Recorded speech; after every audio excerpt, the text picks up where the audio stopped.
She give me a day off every now and then. Got you. All right, y'all. Welcome to Trust the Process. Y'all know how it go. So today I'm really excited about my guest. So I'm just gonna get right into it. I'm gonna introduce my guest. I am excited to welcome Dez to the podcast today. Dez is an aspiring individual who has faced many challenges and continues to rise above them. Known for his perseverance, creativity, and determination, Dez has turned obstacles into opportunities. Today we'll explore the journey, the lessons that he has learned along the way, and how he transformed his life. Welcome to the show, and we're thrilled to have you here. Oh, man. I am more than welcome for you to have me. And that introduction was awesome. I never looked at it as such, but I appreciate that. Yeah, I always try to, do an introduction, to somebody that I've known for a very long time. Yeah. And I've watched you. We both watched each other's grow Absolutely. and Tater Drive. This is Tater Drive love, Tater y'all. This ain't Drive. St. Stevenson Road. Let's get it clear. This is the hallways. The dark hallways, and you got to go in the building, and you got to. My mother used to, my mother was serious. She was serious. She said, if I catch you in building 7, I live in building 7. Yeah. What do you mean it's provocative? Yeah. No one knows what it means. Huh? I better Man. not catch you on the drive. And she was like, I don't care. Your curfew is 8 o'clock. And if there's no lights in the hallway, you still got to make your way up the stairs. I don't care. And if it's 8:01, that's your ass. Mr. Postman. Mr. Postman. So here I go. Up in the hallway. First person I see is Julio. I'm like, I'm glad Julio in the hallway. If it wasn't Julio, it was Juan, man. One Rest of them. in peace, Pink boy. color. Pink color. Huh? Pink color. Yeah. Yeah, them twins was signing out. So he always would be there. And I used to be like, all right, that's my neighbor. I felt safe because he was always there. So I appreciate Shout out to Julio. Shout out to Juan too. Absolutely. God bless Juan. He's no longer here with us, but That was my guy, man. part of Taylor Drive. Oh, All right. definitely. So what we gonna do, Des, we gonna get into my introduction real quick, all right? Y'all know how we go. Hey. Chaka Khan. Ooh. Chaka Khan. Chaka Khan. Oh. Let me rock it, sound up on the T, Chaka Khan. Let me rock Chaka Khan. Hey. Let me rock it, sound up on the T, Chaka Khan. Let me rock Chaka Khan. Let me rock it, sound up on the T, Chaka Khan. Let me rock Chaka Khan. Let me rock it, sound up on the T, Chaka Khan. Let me rock Chaka Khan. Chaka I see Taylor Drive out here. Chaka Khan. I'm gonna get Jannar to get the feet going on because Dad's got some. He got some stuff on his feet. I'm about to say we gotta zoom in on his feet. He got them Scooby Doos. By the way, Shock, you ain't right. he definitely got them Scooby Doos. I love them sneaks. They fine. Look, there you go. Appreciate Boom. it. Appreciate it. Real quick, Jannar, who's the person that did the introduction song? Bush. Bush. Shout out to Bush for making that song right for me. Oh. I'm gonna change it though, cause I want to put Bryson on it when he's screaming "Grandma." Oh, So I'm yeah, gonna reach out to him. that would be dope. I gotta get that touching on there. I gotta get. Gotta Bryson be dope. It'll be Gotta real dope. put him up there, Once he Shop. put that voice on there screaming my name, Grandma. Yo, when he did that song, Yeah. I really thought that was his song. Nope. I didn't know that was an actual song. I was like, look at my boy. Yo, the crazy part is it's called Dance Monkey, right? Yeah. So my neighbor and behind in the house that I live in, one day I was on the deck and I was just chilling and he started singing the song. Yo, I lost it. It was like we hear Bryson every day singing that song because he was practicing and practicing and practicing. And me and Donasia both, I was like, pick another song, would you? God damn. It was just like crazy. And then, he did his thing. And I didn't even know Bryson could sing. Yeah, Shock. He got a voice, and one of the best things Steven could have done, Steven, he knows, he's production, right? He knows all the tunes. Yes. He know how to work everything. He brought Bryson in that studio. He nice. And he lost it. Yeah. He lost it. Steven run all brownie points. Bryson don't even know Donasia. Listen. His dad definitely know what he's doing. Definitely. He's been doing it for a while. He's good. Yep, he's good. He's thorough. So and what better person to learn from? What better blueprint to learn exactly. from? Is but his dad. So exactly. Eventually, Bryson he gonna do his thing. Oh no, listen. A situation like that, learning from your father, I mean, it's going to be competitive. Absolutely. And I'm quite sure Steve will want his son to one day outdo him. He do. You know what I mean? He do. It's going to happen. One day he was like, "Shot," because Bryson was cutting up a little bit, right? Yeah. And I was like, if you keep cutting up, you ain't gonna sing. So he went back and told Steven. So Steven called me. He was like, "Shot, can you do me a favor, please? Please don't punish my son from him music." Like that, I'm a geek about music, and I said I understand, and I respect what you said. He said, get him another way, but don't take what could potentially make him. Yeah. And I understand what he's saying. Yeah, I was like, I respect that, Steven. Yeah. I respect that. Yeah. I respect that. So I just tell Bryson, go ahead now, go on now, do your thing. And I let him sing. That's what's up. But anyway, the head music teacher at the camp was like, no, miss, you can't take him out. He's my lead singer. Wow. Yeah, so he had a lot of people advocating for him.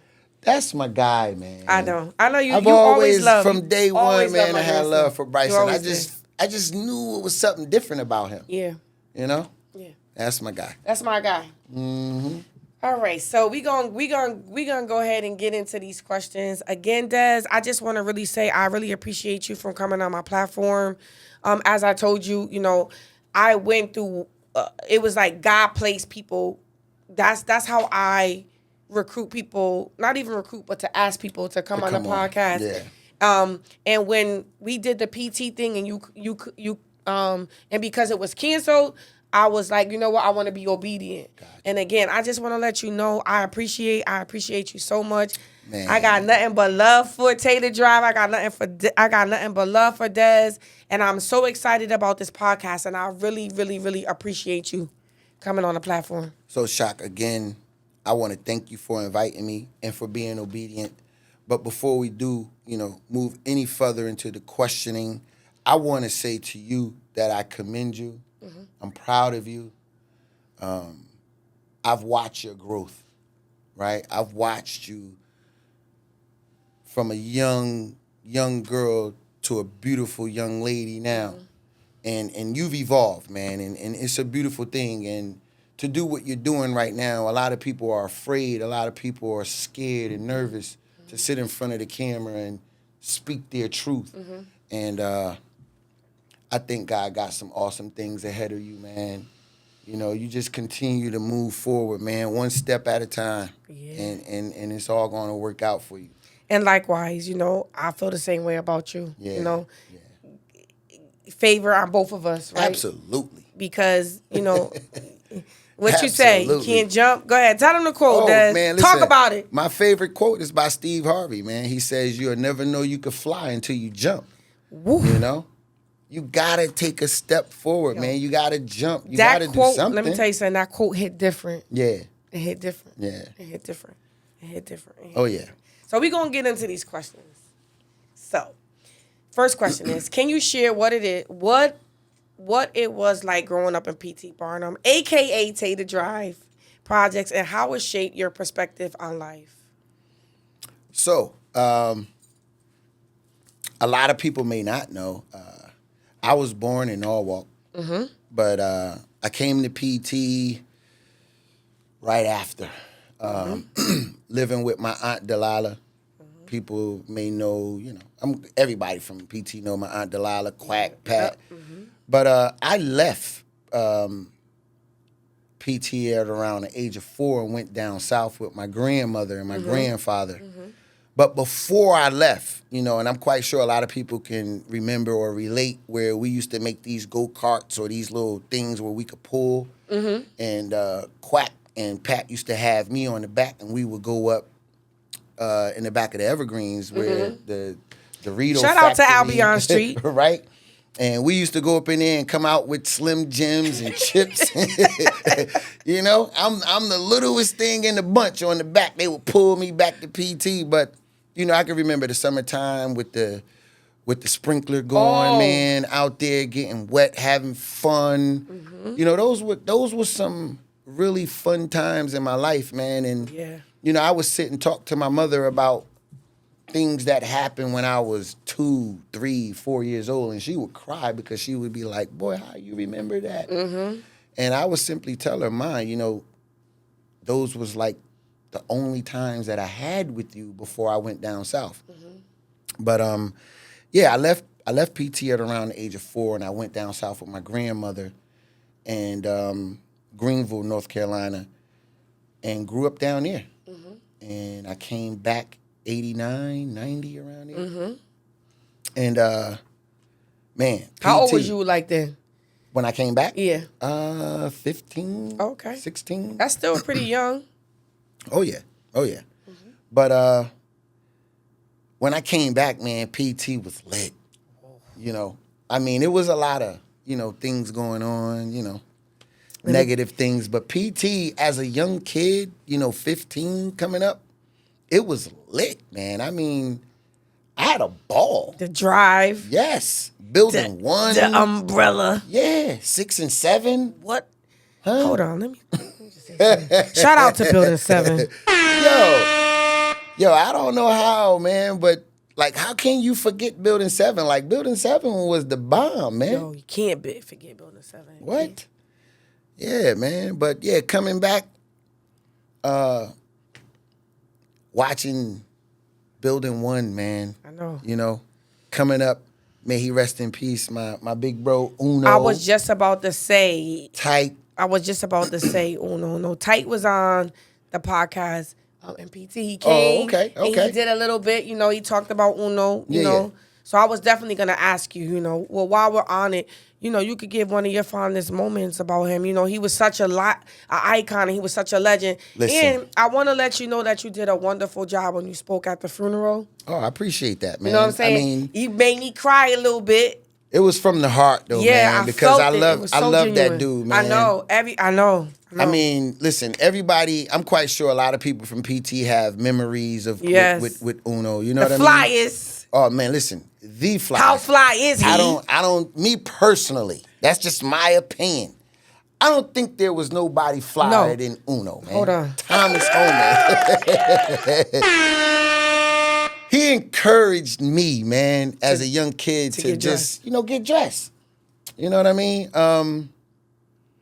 One of my fondest memories, though, is it's a lot, but I'll just sum them up all in one. Okay. And it was simply enjoying life outside of PT, right? Like we tripped it. I mean, we tripped it. Yeah. You know, it may not have been out of the country, but there wasn't too many places south that we didn't go. Virginia Beach, Miami, Vegas, like he I mean, and I'm only like 16, 17 at the time, Shock. So wow, that's big for that type of age. Listen, man, you know, of course, you know, we delved and indulged in illegal activities, but he let it be known that there's a life outside of PT. Yeah. And he had this life to him. Yeah. He had this life to him. Yeah. Yeah. That's big, bro. That hit different for me, man. Oh, yeah, it did. It hit super different for me, man. And while we on that, what I want to do, though, is shout out Big Mama, Stacy, man, because absolutely. I'm super, super glad that God put them two together. Yes. It was what he needed. Yes. You know, I can't say if that, you know, Uno is what she needed. We never had that type of conversation. Right.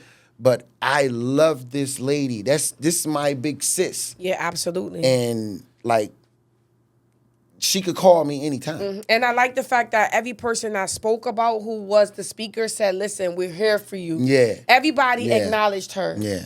You know, and, you know, when I went up there and I did, you know, I paid my respects and I went over there and I gave her a hug. She was like, thank you so much. She hugged me so tight. She's a beautiful soul. Oh, absolutely. She is a woman of God. Listen, Yes. You got to hear. I think this is just my personal opinion. Stacey in a pulpit. She different. Yeah, she different. She different. God got his hands on that lady, man. Yo, favor. Yes. And he gonna protect her. He gonna be there. And you guys, I let her know, already know that the support is here. And with our relationship, I don't think it'll be any problem for her to reach out when needed. You know, She's family. Straight. She's straight. She gonna be family for life. I know. Excuse me. I understand the grieving process, but you know she's straight, man. Yeah, she is. And for her to because he had wishes Yes. before he passed, right? And she went by every one. And she put my boy away, man. I mean, mausoleum, man, like she did the thing for him. Yeah, She sent them out. The king. She sent them out the way he was supposed to have be. Numero uno. Yo. And I want to just say this, right? You could tell how much of an impact he had. Yes. Because this funeral, I mean, it was ongoing. The lines just kept coming and going. Yeah. Twan was like, why is it still lines? I said, Twan, what do you mean? That's uno. She said, but look at the time. I said, Twan, what does that mean? It's uno. He's a legend. He was the king. That shows the type of person he man. was because people came out. In Taylor Drive, let me just say, Taylor Drive, they showed up. Oh, showed we up. always showed showed out. up anyway. Yeah. We always do. Always. But who's not going to show up for Uno / bread / corn / PT know they'll give you a nickname. Yeah. Boy. Yeah. It's dangerous to get a nickname from them. Man, listen. But yeah, shout out Big Mama, man. If you see this, I love you. Yeah. Little bro always here for you, you know? And maybe at some point you can have her come bless the podcast I will. if she's ever up to it. Who knows, man? Yeah, you know? I'm definitely going to reach out to her just to send her some love, just to inbox. Yeah. You know, and tell her that I love her. Because, the fact that she even remembered my name, I didn't think that she wouldn't remember my name. But when I got down and I gave her a hug, she was like, Chaka. And she hugged me so tight, and I hugged her so tight. Yeah. And I don't know if she's been following the podcast or whatever, but that hug that she gave me, it felt different. Listen, that's Taylor Drive too, you know. I know. Come on now. Never forget her. You bet not. But let me tell you one of my fondest moments. I said this in PT. I was like, you go on Queenie house? I knew Uno was special because Uno was all over the wall. Yes. He had more pictures than anybody. Yes. And the one that comes to mind is him. And that I think it was Tommy Hilfiger was the yellow, red, and blue. And the blue. Yeah. And that jacket, he was by his car. Yep. And I was like, wow. Yep. Every picture of Uno. I mean, it was mad pictures of Uno in that house. Listen, the Queen didn't play about time. No, she did not. Huh? She did not play about time. Queen didn't play at all. Oh, she didn't play at all. Absolutely shout not. out to Miss Queenie. Shout out to Miss Queenie. May she rest in peace. Huh? What? That was my girl. Oh too, my man. God. And don't sugarcoat nothing. Absolutely not. Don't come Don't around give it there to with you that. raw. Oh my God, you better know. Don't play. At all. We 25 minutes in. Oh. What are some of the biggest challenges you faced growing up on Taylor Drive? Believe it or not, Shaq, not fearing anything, right? Mm-hmm. So growing up out there, man, amongst the dudes that I grew up with, you know, you had to be tough. Mm-hmm. You know what I mean? And I truly thank God for the individuals that I grew up around because they shaped and molded me into the person I am today, man. Mm-hmm. I don't want to sit here and glorify anything that I've done, but man, we was some rough kids, man. I know. You know, how to be rough. I thank God that I'm still here talking to you today. Absolutely. You know, free. Because we got some people who didn't make it. Absolutely. We got a lot of people that didn't make it. Absolutely. But I think that was probably the biggest challenge, man. Not being or considered soft. Yeah. You know what I mean? Wasn't by far like the big tough guy in PT, right. But, you know, kind of held my own, man. Yeah, you did. I'm actually proud of the individual I've become today. I'm proud of you know? too. I'm proud of the Yeah, individual man. you are today. Cause you know what? I got a little quote too. Can't be the butterfly without the caterpillar. Yeah, So, yeah. absolutely. Caterpillar is what got you here. Yeah, man. Yeah, absolutely. Okay, so what were some of the negative influence you had to overcome? It would be the life, the streets. The one thing I'll say is we talk about, the addict, that's on drugs. But what a lot of people don't realize, if you've never been in the life, the money can be a huge addiction. Yeah. And I had to get over that shock. It took me a while because, man, Yeah. I really loved the life, man. Coming from out of PT, just being around, the individuals that I grew up, being the youngest out of a lot of them, that was probably my biggest challenge, though. The money, the life, the addiction of money and hustling. Yeah. Yeah. That could be challenging. Very challenging. Yeah. Man. I'm going to be honest about one of my challenges, growing up out there, seeing all the fast money, one of the things that I had to get over is, dealing with somebody that was out there hustling. Yeah. That's what I had. That was my mentality, like, okay, if you wasn't this, then you ain't popping, we ain't. Yeah. You ain't, you know what I'm saying? I'm like, nah, and so, as me being a female, those were the obstacles, the challenges that was for me. I think a lot of females went through that. Yeah, we did. Absolutely. Who didn't want the bamboo earrings and the 54 At least 2 11s? pairs. You know what I mean? I used to be like Auntie Tira. Shout out to my auntie. Like Auntie May Tira. she rest in peace. My Aunt Tira, she used to always look out. She's like, let me tell you something right now. I better not catch you in a Mona Lisa. I better not catch you anywhere. Yeah. Let me catch you trying to get into any place that I'm in. You're done. Hey, Shock, I remember Tanya and we just said her name. Tara, my auntie Tara. Mm-hmm. Tara and Tanya come at you in some of the house parties. Yo. Get over here. What you doing over there? What you doing on him? I'm like, whoa. And you know what the Yeah, crazy crazy part is, right? Both of them is like 3 or 4 years older than me. Yeah. They treated me as if I was like 7-year-old difference. I'll be 49. Tanya is 51, 52. Tara a little bit older than her. And I used to be like, why y'all did me like that? It's because they saw things a lot quicker than you did. But listen, all of them, Tashawn, Tisha, all of the T's, Sakini, Yeah. she only one, Tashawn, Tiffany, they never would. I used to be like, let me come with you. They was like, bye. Yeah. They was not letting me hang with them.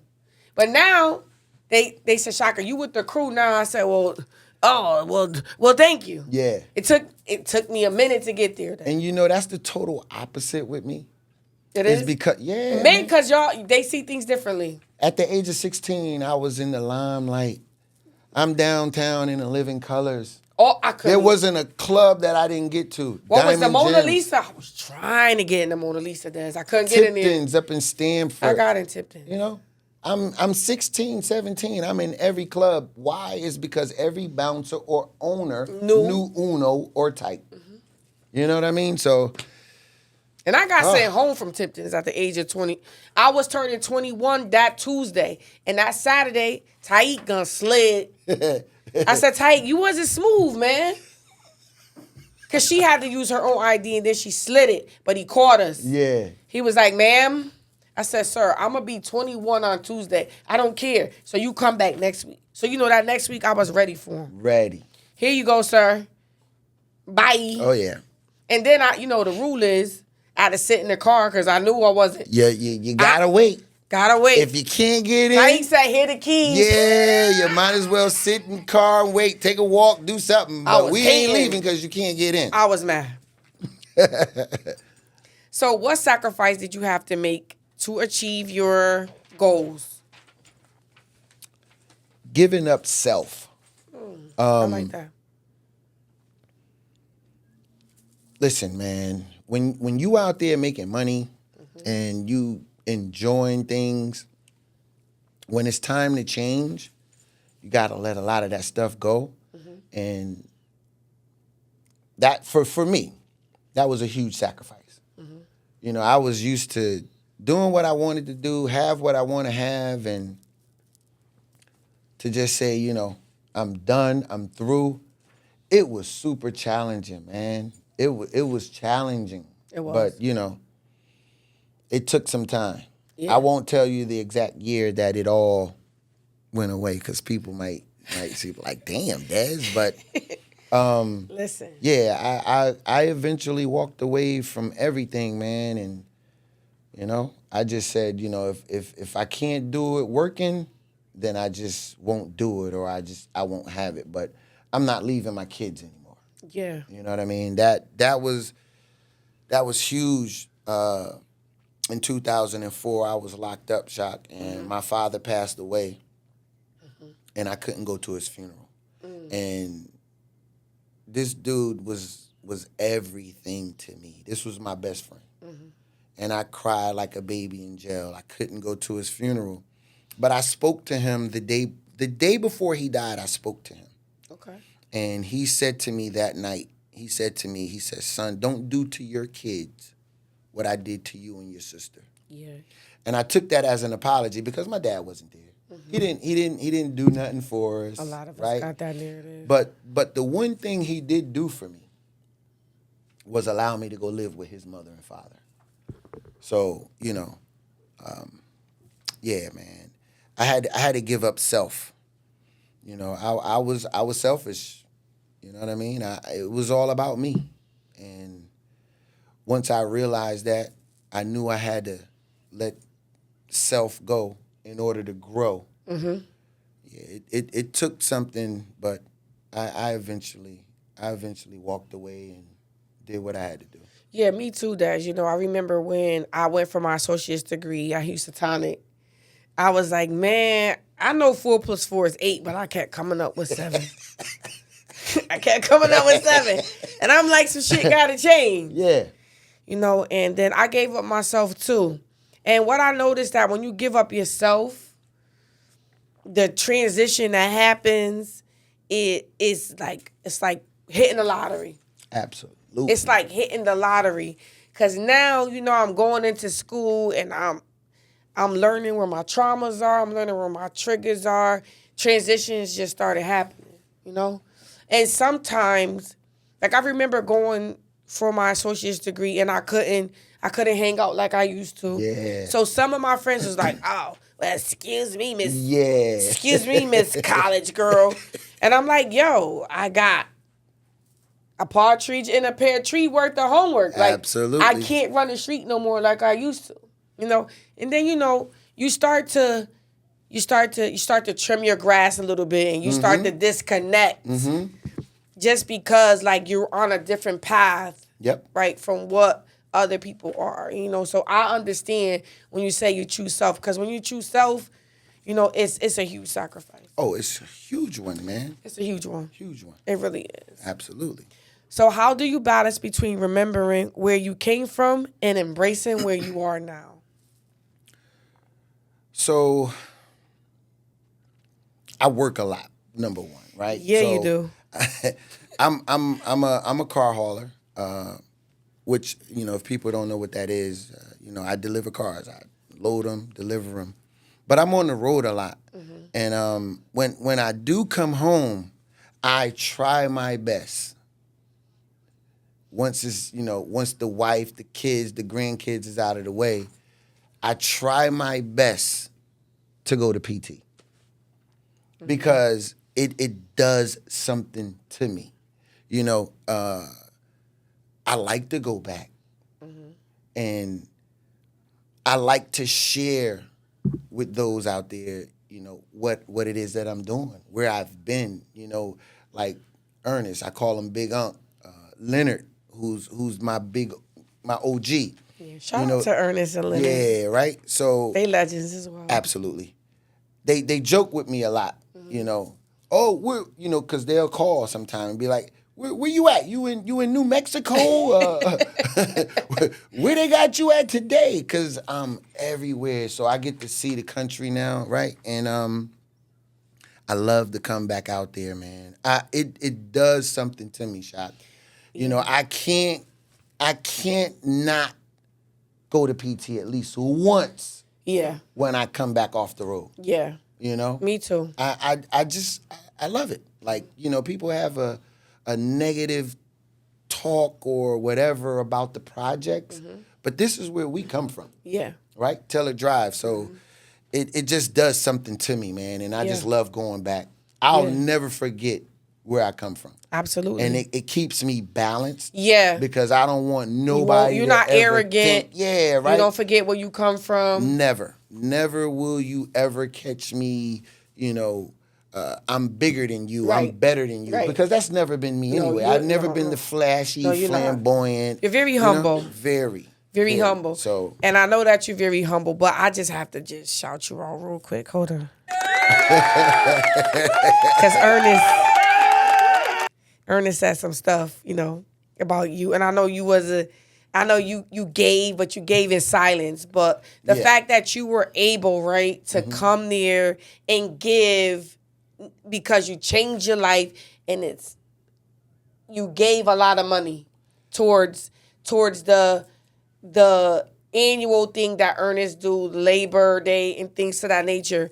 And when he shot you out, I went up there and I did post, you know, I said a little things about you. So, you know, shout out to that. You know, that just shows the integrity of the person that you are, right? That you don't forget where you come from. I can't. You can't, you know? I can't.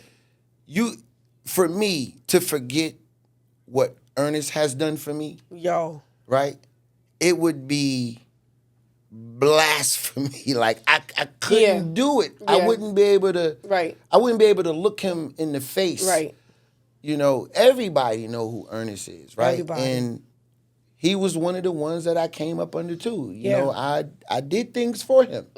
And, you know, when it turned bad, you know, there was a lawyer there. There was bond money there. Right. Right?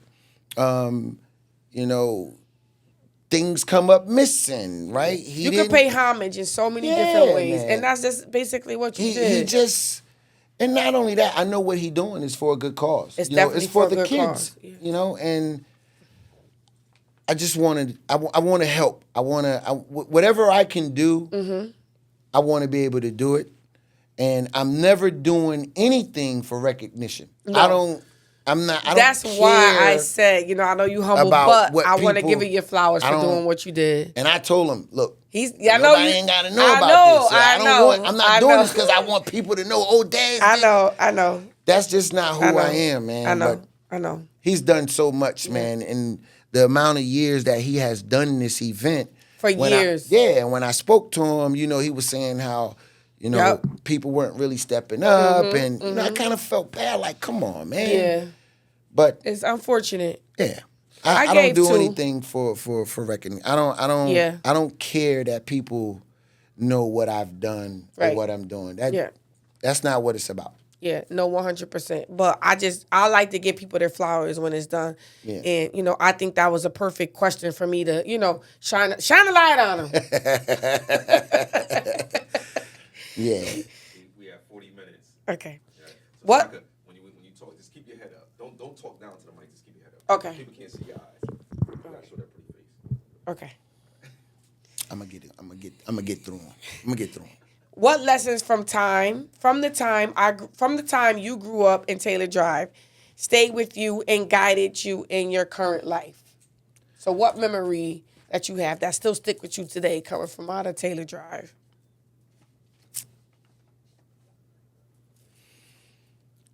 So to put that question into perspective, right?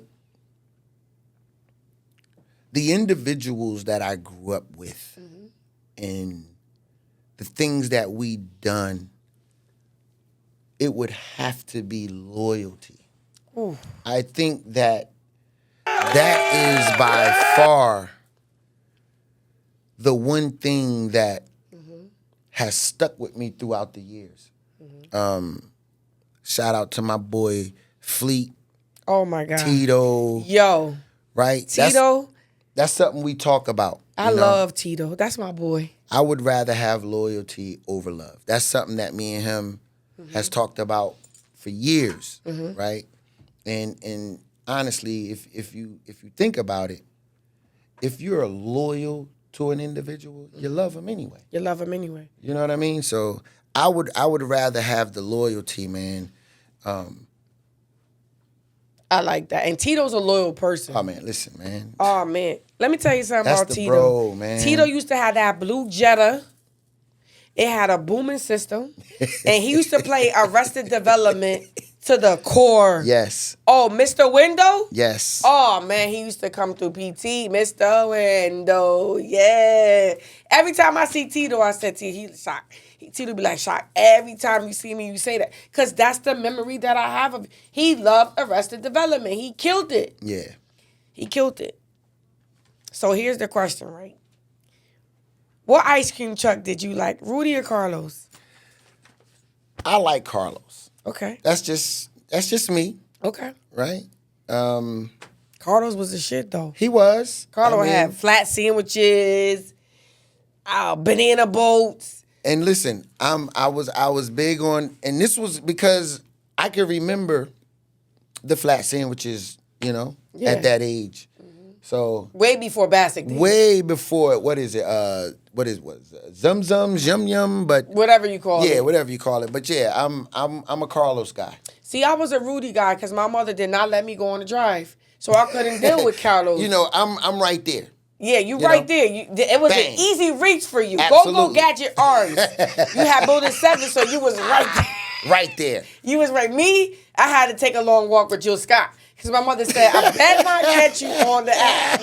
Better not catch you on Taylor to drive. Nobody. Shock said she had to take a long walk. I was Rudy. And Rudy had all like the heart. He had like the rockets. Yeah. The pops. That you chew and it came to gum and it pop all in your Yeah, mouth. yeah. He had all of that stuff on Smash. So that's Absolutely.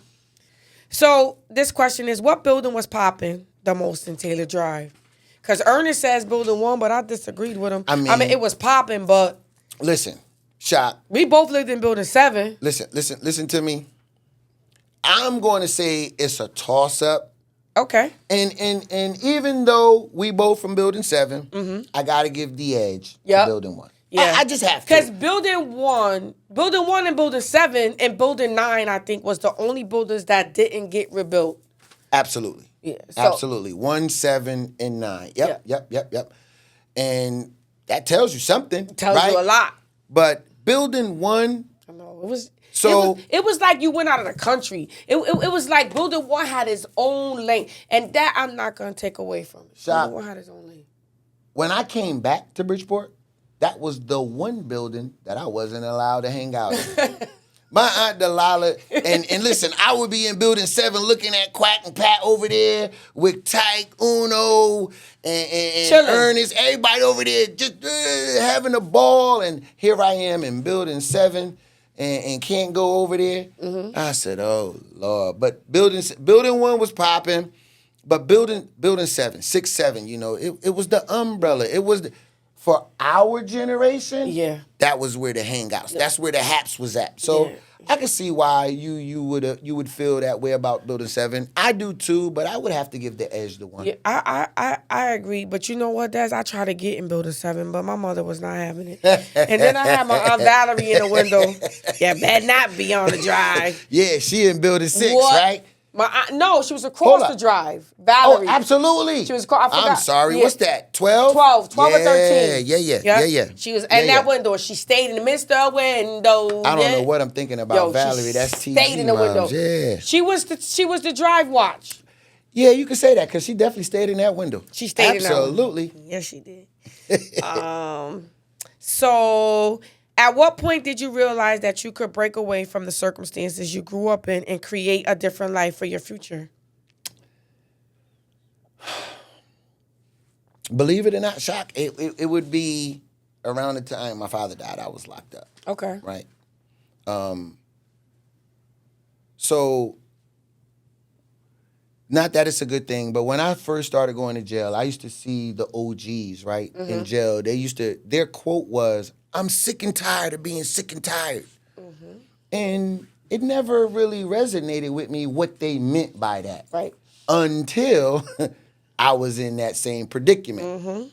And it was like one day it just hit me. I am sick and tired of being sick and tired. Yeah. And I understood it.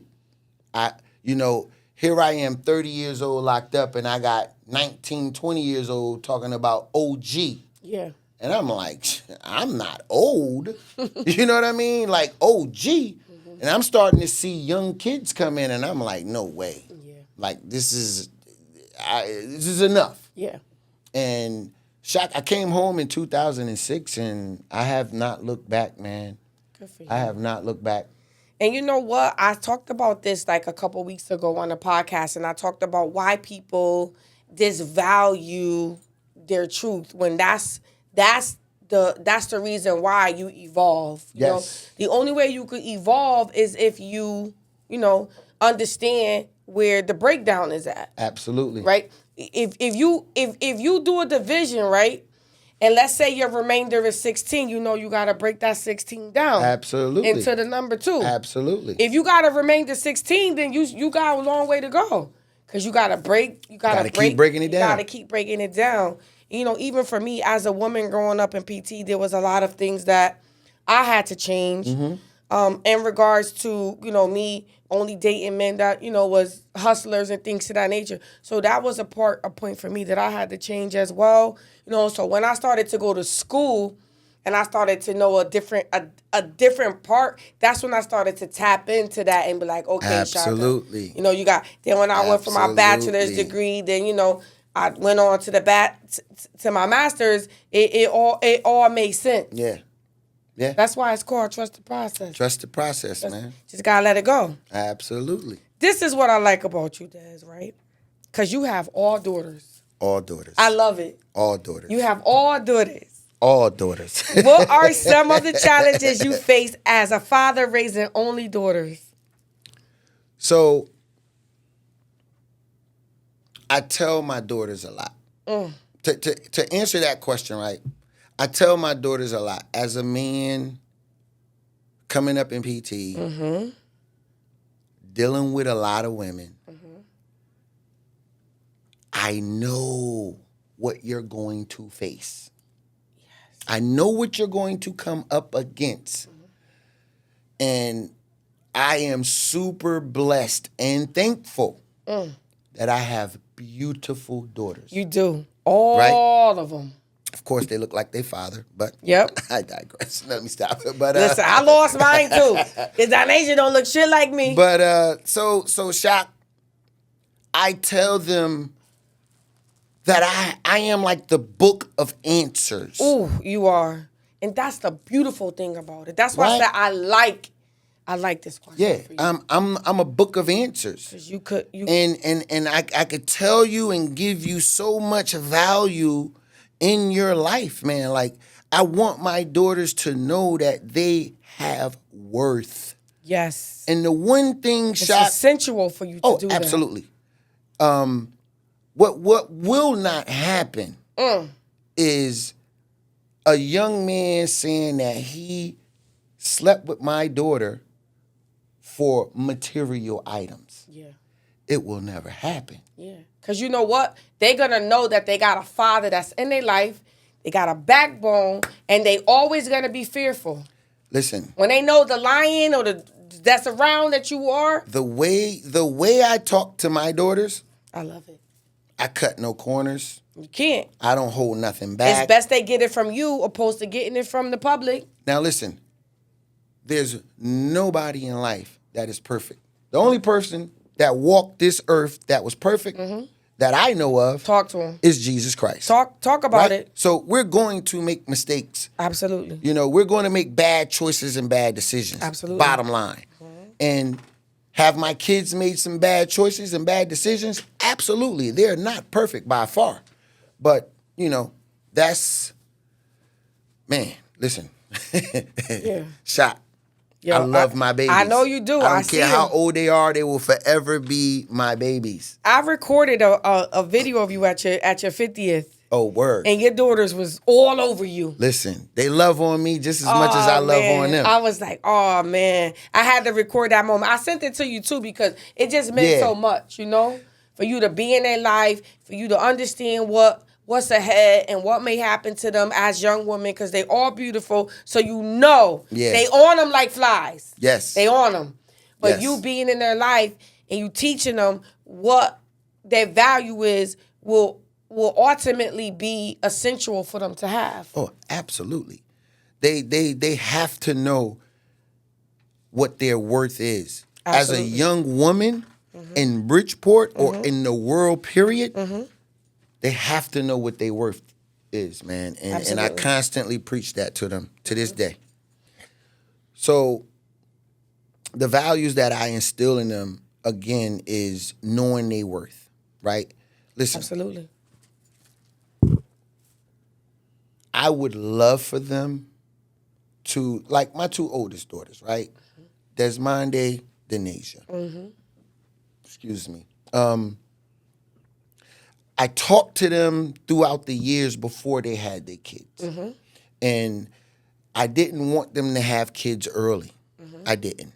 Because I wanted them to, you know, get their careers together, get their lives in order, you know, and have a backbone. And whoever they chose to have kids with would be the fathers that I want them to be, right, or the father that I am to them. But again, one of my daughters said to me, Dad, you cannot make us love who you want us to love. And it hit me like a ton of bricks, right? Because, you know, I would have some say-so about who they dating. And when my daughter Nina said that to me, I says, okay, Dad, you gotta back up. Like there's some things that they're gonna have to learn on their own, and that's pretty much their relationship. I have to fall back on that one. But be there for them when they need me. That's it. Yeah. That's so it. you know, I try my best. Speaking, like I think it was the last question that you asked me about the values and things that, right? So what I use my two oldest daughters. Okay. Especially when we talk about men, right? I tell them, Dad was hitting on nothing. I was not a good man, a good dude when it came to women. I said, I asked Nene and I asked Monday, how old are y'all? They both 27. Why is it that y'all both 27, but you're not twins and you don't have the same mother? Why is that? Why is that? Again, a lot of people think that disqualifies you, but it qualifies you. Exactly. It qualifies you. use it as a positive. Talk about it. Hold on. You know?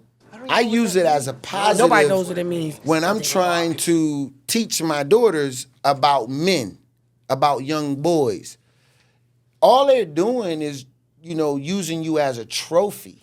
They're going to tell their buddies, oh, I had this one. I had that one. They want, you know, to pile up the trophies, man.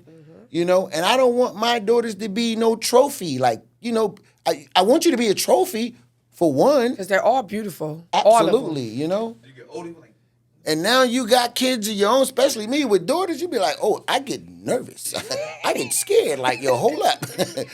I need to let y'all know what's going on out there, man. You know, let me put you on to some game. Right. And I always say that a father's role teaches their daughter how, you know, how they supposed to be treated, right? Yes. Then they won't settle, right? Yes. And they won't go for the nonsense. Then they won't fall because you got fathers that's in their life. And what I do know is that when you have a father that's involved, those little boys that you once were, they're not gonna. The only reason why y'all was able to do it because a lot of us was fatherless. Yes. We didn't have that father in our life to say, I wish it like a tree on this bitch. I wish. and I think Yeah. Yeah, it'll shake them up. You know, that's how I ended up with the Freddy Cougars and the Michael Myers. You know, Listen. my dad wasn't there. You know, and so Yeah. I was vulnerable. I was open to the nonsense. You know, And so whatever he said to you was truth. I was head over heels. Listen, Head over heels. hey, I grew up around Seeing them- stars. Listen, I grew up around them Building 1 dudes. What? I heard a lot of conversations. What? I seen a lot what took place. Yo. A lot of it, a lot of that stuff that I saw, I gravitated to. What I didn't like or didn't want, I threw it away. You know what I mean? But everybody over there in that Building 1. That D-top. What was that D-top. called before PT? That corner right there. Where at? Between D-top? Building 2. That was D-top, right? No. No. What was that called? That little stump that everybody used to be on. Between Listen, Building 2 and 3. I just called it the yellow stump. Yep, there. That's just the name. The yellow Because stump. of that big yellow stump that was right there. Everybody hung out right there. You know, that was I don't want to say the name of the you know Right, what I I mean? get But it, I that get was it. Chino, Dino, Tito, that- PC. everybody. You know? Everybody. Man. Everybody. You knew right there that you was you go right there, you was all golden. Absolutely. And my window was right there.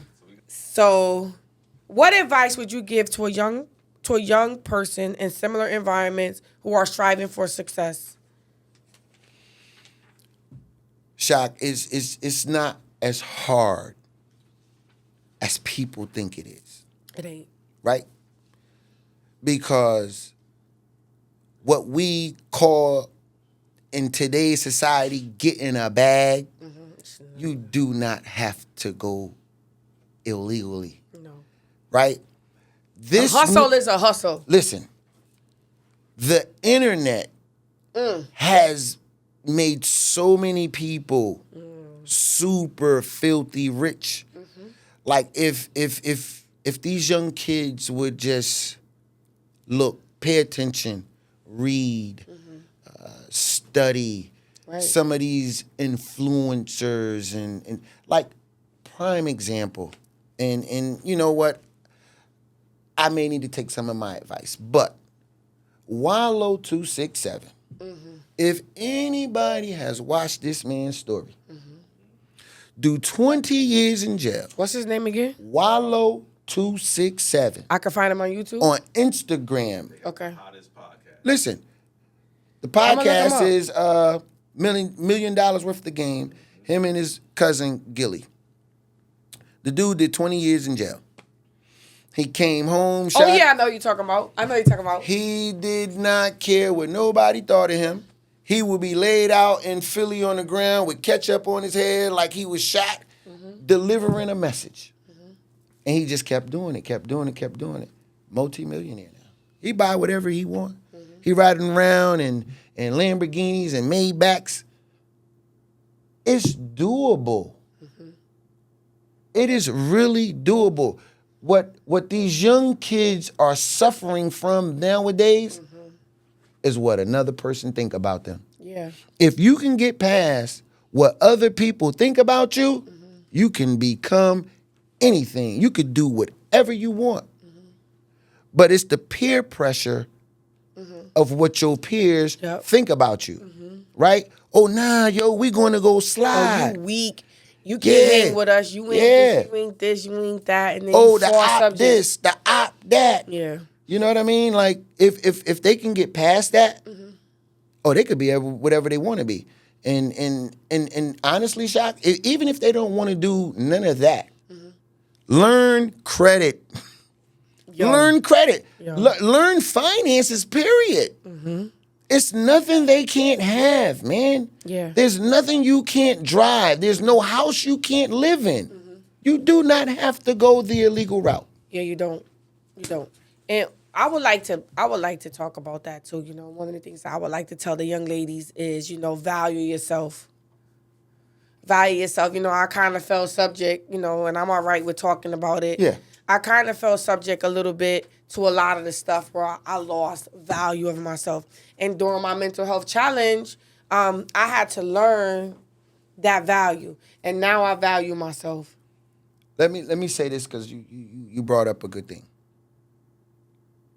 We do need to go and seek some help. Yeah. And what I mean by that, Shock, I went to therapy. It was probably one of the best things that I've ever did in my life. Me too, Des. Because I was an angry young man. I held on to a lot of stuff, a lot of trauma. You know, maybe one day we come back and we can dive deep into the past, right? But I let a lot out.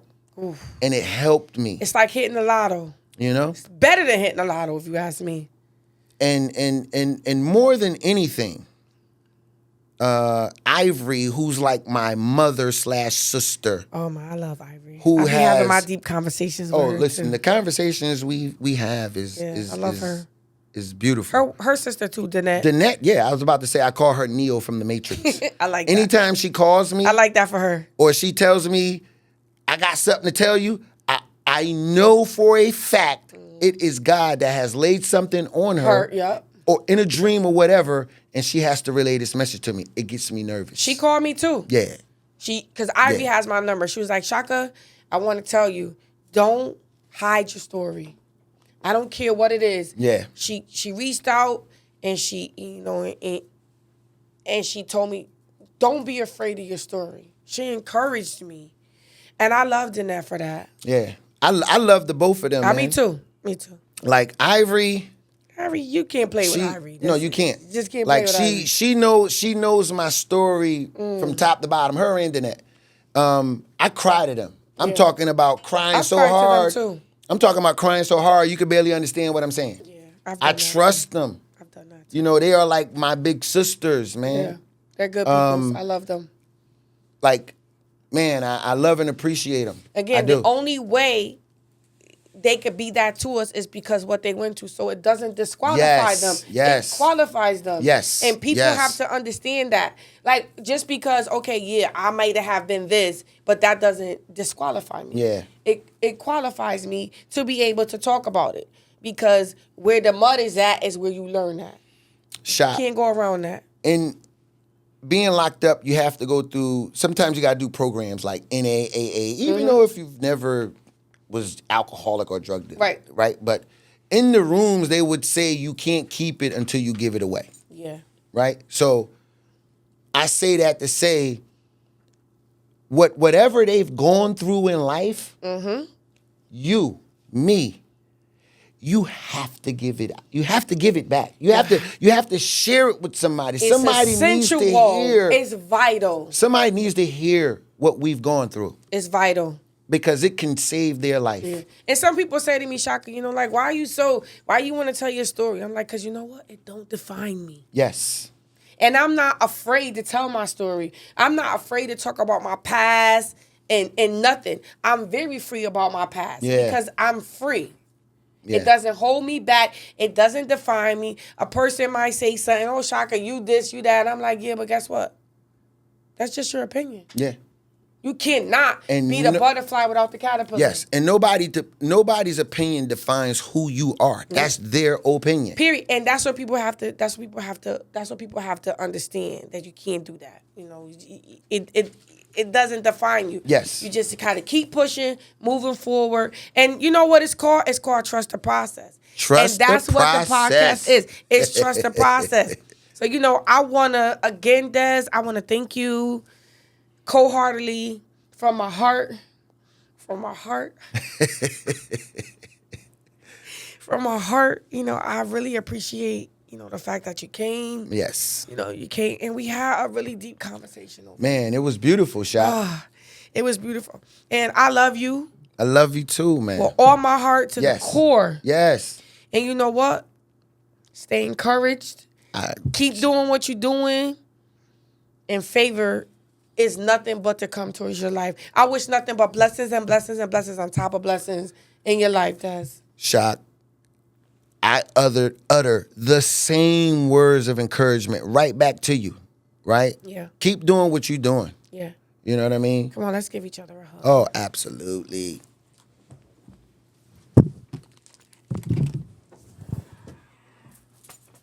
Love you, man. I love you, man. Keep doing your thing. Absolutely, absolutely, man. Absolutely. It was a beautiful one, y'all. Peace, peace.